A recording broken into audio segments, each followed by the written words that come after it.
নমস্কার বন্ধুরা, আজকের একটা জলখাবার বা টিফিনের রেসিপি নিয়ে হাজির হয়ে গেছি। এখানে দেখো অনেক কিছু সবজি কেটে রেখে দিয়েছি। টমেটো, ক্যাপসিকাম, পেঁয়াজ কলি, বিনস। এখন তো শীতকালে এই সবজিগুলো সচরাচর পাওয়া যায়, তো এই সব কিছু দিয়ে বাচ্চাদের পছন্দের চাউমিন বানিয়ে দেখাবো। তো বেশ খানিকটা জল নিলাম চাউমিন সেদ্ধর জন্য, হালকা একটু লবণ আর একটু সাদা তেল দিলাম জলের মধ্যে, যাতে চাউমিনটা সেদ্ধ হলে গায়ে জড়িয়ে না যায় সেই জন্য জলের উপরে একটু হালকা সাদা তেল আর একটু লবণ দিয়ে দেবে। দিয়ে একটু নাড়িয়ে ছাড়িয়ে চাউমিনগুলো আমি আস্তে আস্তে জলের মধ্যে দিয়ে দিচ্ছি। তো চাউমিন তো আমরা সবাই অনেক রকমভাবেই বানাই, কিন্তু এখন শীতকাল যেহেতু বাচ্চারা তো সবজি খেতে চায় না, তাই এই সুযোগে আমি বেশ কিছু সবজি দিয়ে একদম দোকানের মতো চাউমিন বানিয়ে তোমাদের সঙ্গে শেয়ার করতে চলেছি। তো চলো একটু স্কিপ না করি, পুরোটাই আমার সঙ্গে থাকো। তো চাউমিনটা যেই দেখো সেদ্ধ হয়ে গেছে, হালকা একটু শক্ত থাকাকালীন আমি এটাকে নামিয়ে নেব। দেখো এটা আমার নামানো হয়ে গেছে। যখন গরম থেকে পুরোপুরি নামাবে, হালকা এক মগ ঠান্ডা জল দিয়ে ভালো করে চাউমিনটাকে একটু ধুয়ে নেবে, তাহলে দেখবে জড়ানোর ভয়টা একদমই থাকবে না। আর সাদা তেল দিয়ে এবার হালকা একটু লবণ দিয়ে আমি বাকি সবজিগুলো সবটাই ভেজে নেব। যেমন ফার্স্টে আমি আলুগুলোকে ভাজবো। যে কোনো সবজি আমি শুধু লবণটাই দেব, এখানে কোনো রকম আমি হলুদের ব্যবহার করব না। তো দেখো আলুটা আমার ভাজা হয়ে গেছে। আলুটা একটু হালকা বাদামি করেই ভেজেছি। এরপর আলুটাকে তুলে নেব, নিয়ে আমি একটু ডিম ভেজে নেব। চাউমিন মানেই তো ডিম অবশ্যই লাগে। তো আমি আলুটা ভাজার পর আমি দুটো ডিম একসঙ্গে খুব ভালো করে ভেজে নেব। তো দুটো ডিম তো ঝুরঝুরো করে আমি ভাজবো, সেই জন্য আমি আলাদাভাবে কোনো রকম ফাটাচ্ছি না, একেবারে ডিরেক্ট দিয়ে দিলাম। দিয়ে হালকা লবণ ছড়িয়ে এতেই আমি ভালো করে ঘেটে এটা ভেজে নিয়ে তুলে নেব। তো ডিমটাকে দেখো হালকা লবণ ছড়িয়ে নিলাম, নিয়ে এরপর খন্তি দিয়ে ভালো করে ঝুরঝুরো করে নেব। ডিমটাকে খুব যে কড়া করে ভাজতে হবে এমন কোনো মানে নেই, এই ধরনের ভাজা হলেই হবে, মাঝারি মতো। এরপর আলুর পাশে আমি এটাকে তুলে রাখবো। তো ভাজা হয়ে গেছে, দেখো তুলে নিচ্ছি।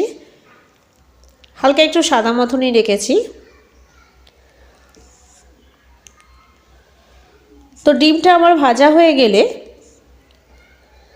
এরপর কড়াই দিয়ে দেবো একটু সাদা তেল। আমি পুরোটাই সাদা তেলে করছি। দিয়ে দিলাম হালকা একটু আদা আর হালকা একটু রসুন কুচি, মানে একটু থ্যাতলানো টাইপের, দিয়ে ভালো করে ভেজে নেব। এরপরে দিয়ে দেবো দুটো কাঁচা লঙ্কা কুচি, দুটো কি তিনটে দেখো কাঁচা লঙ্কা কুচি দিয়েছি, সেটাও ভালো করে আগে আমি তেলের মধ্যে ভেজে নেব। নাড়িয়ে ছাড়িয়ে যখন ভালোভাবে ভাজা হয়ে যাবে, তখন আমি বাকি সবজিগুলো এক এক করে দিতে থাকবো। তেলটা একটু দরকার ছিল তাই দিলাম। এটা দেখো ভালোভাবে গন্ধ বেরোয়েছে, ভালো একটু টেস্টটা চেঞ্জ হয়ে গেছে। হালকা একটু লবণটা আমি দিয়ে রাখলাম বেশি, কারণ এতে আমি আর এক ধরনের সবজি দিতে চলেছি। তো দেখো ক্যাপসিকামটা লম্বা লম্বা করে কাটা ছিল, সেটা দিয়ে আমি ভালো করে আগে নেড়েচেড়ে ভেজে নেব। সব সবজিগুলো এতে ভাজাটা খুব ইম্পর্টেন্ট। ক্যাপসিকামটা ভাজা হয়ে গেছে, এরপরে দিয়ে দেবো আমি পেঁয়াজকলিগুলো তো লম্বা লম্বা কেটে রেখেছিলাম, তোমরা জানোই। তো পেঁয়াজকলিগুলো আমি এতে দিয়ে দিচ্ছি। এটা খাওয়ার সময় যখন মুখে এই পেঁয়াজকলিগুলো পড়বে, খেতে খুবই ভালো লাগে। তো কেটে রাখা বিনসগুলো ছিল, সেগুলো একটু বড় সাইজে করে কেটে রাখা ছিল, সেগুলোও দিয়ে দিলাম।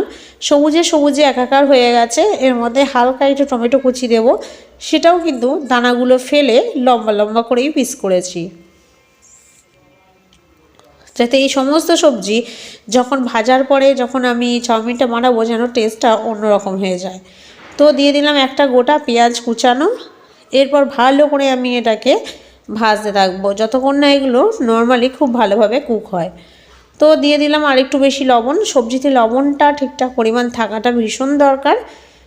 তো তোমরা দেখেই বুঝতে পারছো সবজিগুলো আমার সম্পূর্ণ ভাজা হয়ে গেছে। এরপর ভেজে রাখা আলু আর ডিমটাও দিয়ে মিক্সড করে একদম সবজির সঙ্গে ভালো করে এটাকে আমি অ্যাড করে নেব। এইভাবে চাউমিন বানালে কোনো সবজি বাদ যাবে না, বাচ্চারা কোনো সবজিও ফেলে দেবে না, একেবারে চোখের নিমেষে আর তারা হাসি মুখেই সমস্ত সবজি খেতে রাজি হয়ে যাবে। তোমরা প্লিজ টিফিন বলো জলখাবারে বলো, এইভাবে একবার বানিয়ে বাড়ির সবাইকে টেস্ট করাবে কিন্তু। তো ভালোভাবে মেশানোর পর এরপর আমি চাউমিনগুলো যে সেদ্ধ করে রাখা চাউটা, সেটাকে আমি অল্প অল্প করে এদের সঙ্গে অ্যাড করব। অল্প অল্প করে দেখো দিচ্ছি। এরপর আমি একটু হালকা করে ঘুরিয়ে ফিরিয়ে নেব, কারণ তলায় ওগুলো তো বসে যেতে পারে, সেই জন্য একদম পোড়ানো যাবে না, তাহলে চাউমিনের টেস্টটা কিন্তু ভালো আসবে না। তো দেওয়ার পর এরপর আমি হালকা একটু সয়া সস দিয়ে দেব। সয়া সসটা অপশনাল, তোমরা চাইলে স্কিপ করতে পারো, তবে দিলে একটু দোকানের মতো টেস্টটা খুব ভালো আসে। তবে খুব বেশি দেওয়ার দরকার নেই, যেহেতু বাড়ির ব্যাপার, ঘরোয়া ব্যাপার বাচ্চাদের, তো সেই জন্য আমি অল্প একটুই দিলাম। দিয়ে পর নেড়ে চেড়ে ভালো করে টমেটো সসটাও আমি এবার দিয়ে দেব বেশ কিছুটা।